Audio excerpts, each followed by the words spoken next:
नमस्कार, आप देख रहे हैं पॉलिटिकल आइडिया और मैं हूं प्रदीप कुमार। मित्रों, ये वर्ष बिहार में विधानसभा चुनाव का वर्ष है। इस अक्टूबर महीने में विधानसभा का चुनाव होना है। उसके बाद एक नया मुख्यमंत्री बिहार को मिलने वाला है। 20 वर्षों से बिहार की सत्ता पर नीतीश कुमार काबिज हैं।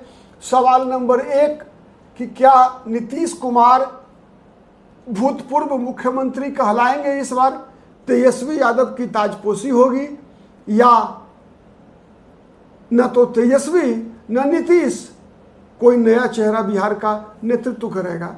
इन सभी सवालों का जवाब ढूंढने के लिए हमें 243 बिहार के विधानसभा सीटों को समझना पड़ेगा। केवल पटना में बैठकर पटना की राजनीति के सहारे हम इस बात का अनुमान नहीं लगा सकते कि 2025 के नवंबर महीने में बिहार की मुख्यमंत्री आवास में रहने, एक अन्य मार्ग में रहने कौन जाएगा और आगामी 15 अगस्त को गांधी मैदान की प्राचीर से कौन बिहार में झंडा तोलन करेगा। उसके लिए हमें 243 विधानसभा सीट का अलग अलग विश्लेषण करने की आवश्यकता है। तो आज हम आपके समक्ष विश्लेषण लेकर आ रहे हैं नरकटिया विधानसभा सीट का। यह विधानसभा सीट पूर्वी चंपारण जिले में आता है, नेपाल के बॉर्डर से सटा हुआ इलाका है। और संयोग से आज हमारी स्टूडियो में मौजूद हैं उसी क्षेत्र के रहने वाले, रक्सौल के रहने वाले और एक प्रखर समाजशास्त्र के प्राध्यापक, राजनीति के जानकार, राजनीतिक विश्लेषक के रूप में मौजूद बगहा के बीवीएन कॉलेज में समाजशास्त्र के प्राध्यापक श्री ताराचंद प्रसाद जी। ताराचंद प्रसाद जी, आपका बहुत बहुत अभिनंदन है, बहुत बहुत स्वागत है हमारे इस कार्यक्रम में। ताराचंद जी, हमारे दर्शकों को बताइए कि नरकटिया विधानसभा सीट, जहां पर कि लगातार 10 वर्षों से राष्ट्रीय जनता दल का कब्जा है, शमीम अहमद वहां के विधायक हैं। उनसे पहले श्याम बिहारी प्रसाद 2010 में वहां से चुनाव जीते थे। 15 की तुलना में 20 में इन शमीम अहमद साहब का मार्जिन ऑफ विन बढ़ गया था। क्या 2025 में फिर से श्याम बिहारी प्रसाद या शमीम अहमद या कोई नया चेहरा? सवाल नंबर 1 आपसे। नया चेहरा तो विभिन्न दलों के नेतृत्व पर निर्भर करता है। जहां तक नए चेहरे की बात है, आने वाले समय में चुनाव में विभिन्न दल जो अपना प्रत्याशी उतारेंगे उससे स्पष्ट होगा। लेकिन अभी तक वहां महागठबंधन से राष्ट्रीय जनता दल के स्थानीय विधायक डॉक्टर शमीम अहमद साहब पिछले 2 टर्म से स्थापित हैं और महागठबंधन के तरफ से उन्हीं का पुनः उम्मीदवार बनाया जाना लगभग सुनिश्चित है। अच्छा। महागठबंधन में उनके अतिरिक्त उम्मीदवार अगर मान लीजिए, एक मिनट के लिए, अगर शमीम अहमद साहब का टिकट कट गया, अगर तो फिर क्या हो सकते हैं? वहां राजद से दूसरा कोई वैकल्पिक उम्मीदवार है राजद के पास? नहीं, राजद के पास अभी वैकल्पिक उम्मीदवार की तलाश राजद ने नहीं किया है। अच्छा। और स्थानीय स्तर पर भी क्या ऐसा भी हो सकता है कि कांग्रेस पार्टी वहां से चुनाव लड़े? ऐसा भी संभावना में भी संभावना हो सकती है, लेकिन उम्मीद कम है। इसलिए कि लगातार जो 10 वर्ष से विधायक है शमीम अहमद, उनका सीट बदला जाना और सीट एक राष्ट्रीय जनता दल से छीनकर कांग्रेस को दिया जाना, लगभग ऐसी परंपरा नहीं रही है। ऐसा होने की संभावना नहीं के बराबर है। इस बात से हम लोग सहमत हैं। तो सवाल नंबर 2 ये उठता है ताराचंद जी कि वहां पर शमीम अहमद क्या अपराजय हैं? अगर उनका मुकाबला करने के लिए जो एनडीए है, एनडीए से कौन ऐसा उम्मीदवार हो सकता है जो कि शमीम अहमद को चुनौती दे सके और शमीम अहमद को पराजित कर सके? वहां आपकी नजर में क्या लगता है ऐसा? देखिए, एक तो शमीम अहमद साहब पहले से लड़ते रहे हैं, वहाँ जेडीयू के प्रत्याशी रहे हैं, विधायक भी रहे हैं। श्याम बिहारी प्रसाद, वो उनको चुनौती दे सकते हैं। वो भी अच्छा। श्याम बिहारी प्रसाद। जेडीयू में एक दूसरे भी उम्मीदवार हैं, विकास गुप्ता जी। अच्छा। वो भी लड़ सकते हैं। तीसरे उम्मीदवार एक वीरेंद्र यादव भी हैं। अच्छा। 3 प्रत्याशी वहां जेडीयू के तरफ से है। हाँ, तो आप याद रखिए, जदयू अगर लड़ती है तो ताराचंद जी का कहना है 3 उम्मीदवार। एक तो हो गए आपके श्याम बिहारी प्रसाद, पूर्व विधायक। आप दर्शकों की जानकारी के लिए बताऊं कि श्याम बिहारी प्रसाद राजनीति में कोई नया चेहरा नहीं है। बिहार के बड़े नेता रहे, ब्रिज बिहारी प्रसाद के सगे भाई हैं और शिवहर की पूर्व सांसद रमा देवी के अपने सगे देवर हैं श्याम बिहारी प्रसाद। उनकी चर्चा जो कि 2010 में पहले वहां से जीत चुके हैं और विधायक रह चुके हैं, उनके बारे में। दूसरा नाम बताया ताराचंद जी ने विकास गुप्ता का, ठीक है, और तीसरा नाम बताया आपने वीरेंद्र यादव का कि ये 3 संभावित उम्मीदवार हैं जदयू से। और दूसरा सवाल यह है ताराचंद जी कि क्या जदयू का लड़ना तय है या वहां से बीजेपी भी चुनाव लड़ सकती है? बीजेपी भी लड़ सकती है और जेडीयू के लड़ने से ज़्यादा बेहतर होगा एनडीए के लिए कि बीजेपी अपना प्रत्याशी लड़ाए। अच्छा। इसलिए कि सीमावर्ती इलाका में बीजेपी में कार्यकर्ता बीजेपी के ही पास है, तो बीजेपी के पास कार्यकर्ता होने के कारण बीजेपी जेडीयू से ज़्यादा बेहतर प्रदर्शन बीजेपी का प्रत्याशी वहाँ कर सकता है। क्या कारण क्या है जैसे कि बीजेपी वहाँ ज़्यादा ऐसा तो होता नहीं है कि बीजेपी तो सामूहिक लड़ती है चुनाव, तो बीजेपी का सहयोग जदयू को मिलता ही है। सामूहिक लड़ती है, लेकिन इस वर्ष के चुनाव में वहाँ के स्थानीय समीकरण या पूरे बिहार के समीकरण में देखा जाए तो बैस कम्युनिटी का नेतृत्व, बैस कम्युनिटी के एक वर्ग जो कलवार जाति से जाना जाता है उनके हाथ में नेतृत्व रहा है। लेकिन इधर के वर्षों में बैस कम्युनिटी के अन्य जातियां विभिन्न जातीय सम्मेलनों के माध्यम से अपने जात का प्रतिनिधित्व चाहने की प्रवृत्ति उनके अंदर ज़्यादा बढ़ा है। अभी हाल में केदार गुप्ता जी के नेतृत्व में कानू समाज का रैली हुआ था और कानू समाज का भी अच्छी संख्या वहाँ है, लगभग 80,000 के लगभग विभिन्न जो बनिया कम्युनिटी है उसके मतदाताओं की संख्या है। उसमें कानू और तेली 2 जातियों की संख्या लगभग 65 से 70,000 के करीब हो जाता है। तो उसका प्रत्याशी जेडीयू के प्रत्याशी से ज़्यादा जनबलधारी है, वो बीजेपी के लिए लाभकारी हो सकता है उसी पर चुनौती देने के लिए, यदि बीजेपी वहाँ अपना प्रत्याशी तय तो अगर बीजेपी लड़ती है तो कौन कौन संभावित उम्मीदवार हैं वहाँ बीजेपी के पास? बीजेपी में बनिया कम्युनिटी से है, एक बहुत पुराने हैं बीजेपी के, एक बार चुनाव भी प्रारंभिक दिनों में लड़े हैं, ध्रुवरंजन प्रसाद जी। अच्छा। बनिया कम्युनिटी से एकमात्र वहाँ प्रत्याशी हैं। 3-4 प्रत्याशी वहाँ यादव कम्युनिटी से हैं। एक हैं गणेश यादव जी, दूसरे हैं लाल बाबू यादव जी, एक धीरेन्द्र यादव जी हैं, एक शैलेश यादव जी हैं। ये 4 लोग हैं। इन चारों में गणेश यादव जी ज़्यादा प्रभावी हो सकते हैं।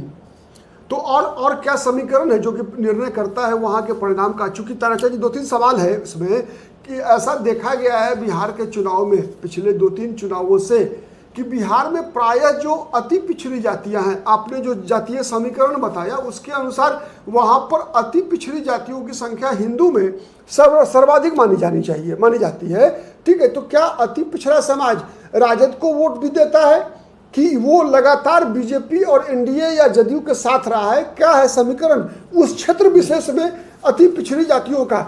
चूंकि आपने कहा तेली का, कानू का, कलवार, तो कलवार तो अति पिछड़ी में अति है ना, कलवार भी आती है अति पिछड़ी जाति में शामिल है? नहीं, कलवार जाति अति पिछड़े में नहीं है। इधर के दिनों में कानू और तेली अति पिछड़ा में समाहित है, लेकिन उसकी पहचान बैस बनिया कम्युनिटी के ही रूप में। अन्य पिछड़ी जाति और जो मल्लाह सहनी वगैरह जाति समाज के लोग होंगे वहाँ। अति पिछड़े की जो विभिन्न जातियां हैं, 25-30 जातियां हैं अति पिछड़ी की सूचियों में, उन जातियों की संख्या इन 2 जातियों के बैस कम्युनिटी को अगर छांट दिया जाए तो उसकी भी संख्या लगभग 70-80 हज़ार है। अच्छा। इस प्रकार दोनों मिलाकर यानी बैस और अति पिछड़ा दोनों को जोड़ेंगे तो 1.5 लाख से ऊपर मतदाता इस कम्युनिटी की है। इसीलिए मैंने पूछा। और नीतीश जी के नेतृत्व में के लिए जो अति पिछड़ी जातियां हैं वो नीतीश जी के सोशल इंजीनियरिंग से प्रभावित होने के कारण ही आरजेडी कमजोर हुई है बिहार में। नहीं, एक और सवाल ये उठता है ताराचंद जी, चूंकि आपने बताया कि वहां पर मुसलमानों के साथ साथ यादव जाति की भी संख्या है और आपका कहने के अनुसार बीजेपी की तरफ से कोई यादव उम्मीदवार संभावित है, तो सवाल ये उठता है कि कई विधानसभा सीटों में ऐसा देखा गया है कि जहां पर आरजेडी के उम्मीदवार मुस्लिम होते हैं, अन्य जातियां होती हैं तो यादव जाति के लोग आरजेडी के साथ ही होते हैं। लालू यादव और तेजस्वी यादव के नाम पर जो है एक तरफा मतदान करते हैं लालटेन छाप पर। लेकिन ऐसा कई विधानसभा सीटों पर देखा गया है ताराचंद जी, जहां पर कि आरजेडी का उम्मीदवार यदि मुसलमान है तो वहां के यादव जो है वहां पर भाजपाई बन जाते हैं, वहां हिंदू बन जाते हैं। तो क्या ये नरकटिया में भी होता है, ऐसा होता रहा है? पूर्वी चंपारण के 3 विधानसभा क्षेत्र जो है वो सीमावर्ती विधानसभा क्षेत्र है। एक पश्चिम चंपारण का, 2 पूर्वी चंपारण का। सिकटा, रक्सौल और नरकटिया, ये 3 विधानसभा क्षेत्र की जो परिस्थिति है, वहाँ के यादव निश्चित रूप से जब महागठबंधन से मुस्लिम प्रत्याशी होते हैं तो कुछ प्रतिशत मतदाता महागठबंधन के खिलाफ में यादव कम्युनिटी के लोग मतदान करते हैं। चिराग पासवान फैक्टर कितना है वहाँ पर, प्रभावी रहेगा? चिराग पासवान के एक प्रत्याशी वहाँ लड़े भी हैं पहले, सोनू कुमार जी कुछ वोट लाए भी थे, लेकिन चिराग पासवान का बहुत फैक्टर वहाँ मजबूत है। मुकेश सहनी का फैक्टर, मुकेश सहनी और चिराग पासवान ये लगभग एक रूप में है, बराबर, ये दोनों फैक्टर नहीं हो सकते। अब बताइए कि एनडीए में एनडीए जेडीयू या बीजेपी, अच्छा ज्यादा बेहतर जेडीयू और बीजेपी, इसी दोनों में से कोई। उपेंद्र कुशवाहा फैक्टर, उपेंद्र कुशवाहा भी, कुशवाहा वोट की तो अच्छी खासी संख्या है वहाँ, बहुत अच्छी खासी नहीं है, लगभग 15,000 के लगभग वोटर हैं उनके।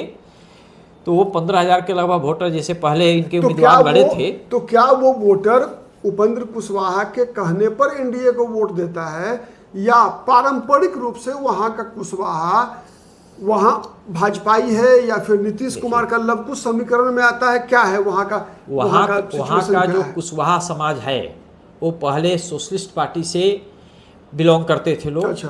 बाद के दिनों में वो भाजपा के साथ आए, नीतीश जी के आने के बाद नीतीश जी की भी साथ रहे। भाजपा के, देखिए भाजपा के साथ ताराचंद जी, चूंकि आप भी समाजशास्त्री हैं, राजनीति से भी आपकी गहरा जुड़ाव रहा है, तो मेरा एक सवाल है कि देखिए बिहार में भाजपा में 2 तरह के लोग हैं, ठीक है।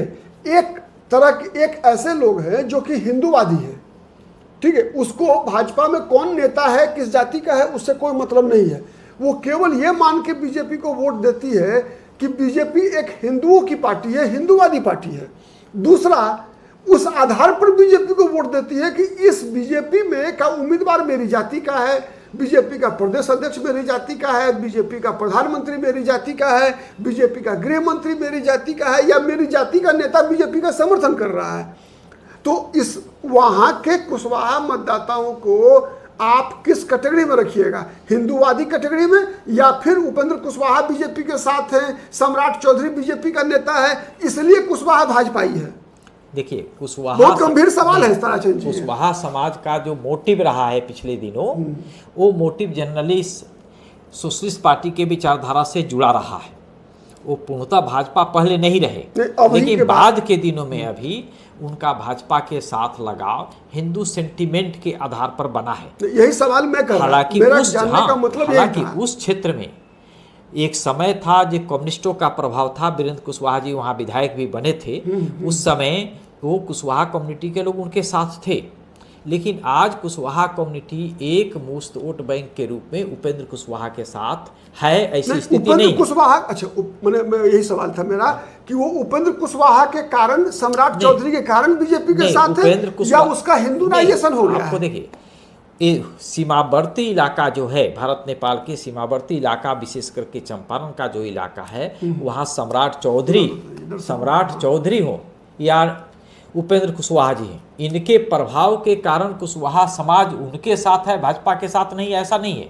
वहाँ के कुशवाहा समाज का हिंदू मानसिकता, हिंदूकरण एक तरह से कहा जाए, हिंदू सेंटिमेंट एक तरह से समझा जाए, हिंदू सेंटिमेंट के आधार पर मतदान करने की प्रवृत्ति ही ज़्यादा पाया जा रहा है।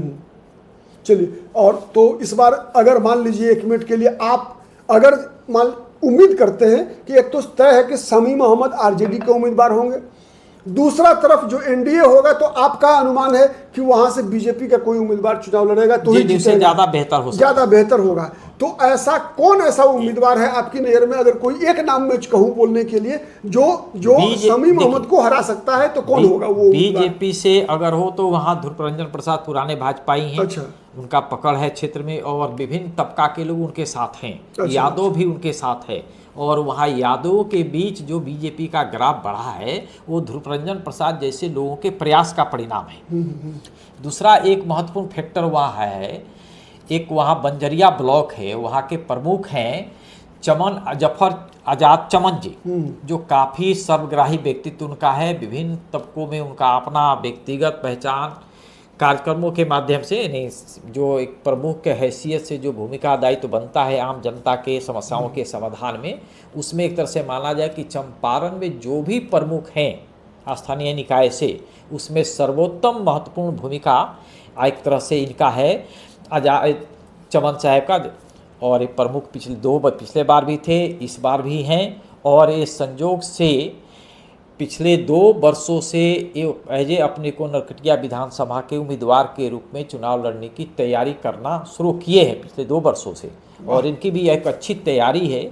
और ये जन सुराज से जुड़े हैं, तो जन सुराज का कोई वोट नहीं है, न प्रशांत किशोर के प्रभाव से चमन आजाद जी का है, जो लेकिन व्यक्तिगत रूप से चमन आजाद जी जो लड़ते हैं तो वो मुस्लिम वोट को भी डिवाइड कर देंगे। और उनका लड़ना निश्चित है, और उनके लड़ने पर बीजेपी का प्रत्याशी महागठबंधन के प्रत्याशी को हटाने के लिए ज़्यादा कारगर सिद्ध हो सकता है। तो क्या ये चमन आजाद जी जीतने वाले उम्मीदवार हैं या वोट कटवा रहेंगे? नहीं, जीत नहीं सकते हैं। अच्छा, जीत नहीं सकते हैं, लेकिन महागठबंधन को पराजित करने में अहम भूमिका निभा सकते हैं। अच्छा, तब तो देखिए, ऐसा है कि देखा गया है कि मुसलमान समुदाय जब लगता है कि नहीं, कोई उसी समाज का कोई दूसरा उम्मीदवार अगर एक तीसरे उम्मीदवार को हराने की स्थिति में होता है, तब तो वो एकजुट हो जाता है, अंतिम क्षण में आकर उसका ध्रुवीकरण हो जाता है। तब तो चमन आजाद जी को 5,000 वोट मिलेगा कि नहीं मिलेगा, गारंटी नहीं है। तब कहीं कहीं अपवाद होता है। शमीम साहब पिछले 2 टर्म से हैं, और इनका भी पहले सर्वग्राही व्यक्तित्व था जिसके आधार पर जीते। मात्र महागठबंधन के प्रत्याशी होने के कारण इन्होंने जीता नहीं। श्याम बिहारी जी को पराजित करने में इनका सर्वग्राही व्यक्तित्व ही महत्वपूर्ण भूमिका निर्वहन किया।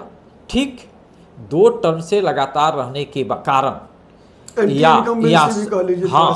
इसके कारण जो जनता के बीच, इनके लोगों के बीच भी जो अपेक्षाएं थी, वो अपेक्षाएं पूर्ण नहीं होने के कारण दुराव है। और ये स्थिति जफर चमन जी के पास है, इसलिए उनके कम्युनिटी के कुछ मतदाता निश्चित रूप से व्यक्तिगत प्रभाव के आधार पर जफर आजाद चमन जी के साथ आ सकते हैं, आने की पूरी संभावना है। इसलिए मुझे लगता है कि एक तो प्रत्याशी बनना इनका तय है।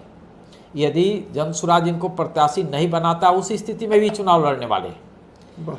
अगर बनाता है तो उसी स्थिति में, इस प्रकार यह इस बार महागठबंधन के लिए घातक सिद्ध हो सकते हैं। चलिए, तो बहुत बहुत धन्यवाद ताराचंद जी आपका हमारे यहाँ स्टूडियो में आना, और फिर इस नरकटिया विधानसभा सीट के विश्लेषण के लिए आपसे कोई उपयुक्त व्यक्ति दूसरा नहीं हो सकता था। जितने सरल शब्दों में आपने दर्शकों को समझाया, इसके लिए आप बहुत बहुत धन्यवाद के पात्र हैं। मित्रों, देखिए, 243 विधानसभा सीट से जो निकले हुए सेनापति हैं, उन्हीं सेनापतियों में से चुने गए 122 के समर्थन से अगली सरकार बिहार में बननी है। हमने शुरुआत किया है विधानसभा वार विश्लेषण का, ये क्रम जारी रहेगा चुनाव तक। हम प्रतिदिन किसी न किसी विधानसभा सीट पर आपके समक्ष विश्लेषण लेकर हाजिर होंगे। तब तक के लिए धन्यवाद, नमस्कार, जय हिंद, जय भारत। धन्यवाद, जय हिंद, जय भारत। दर्शकों एवं प्रदीप जी को बहुत बहुत शुभकामनाएं।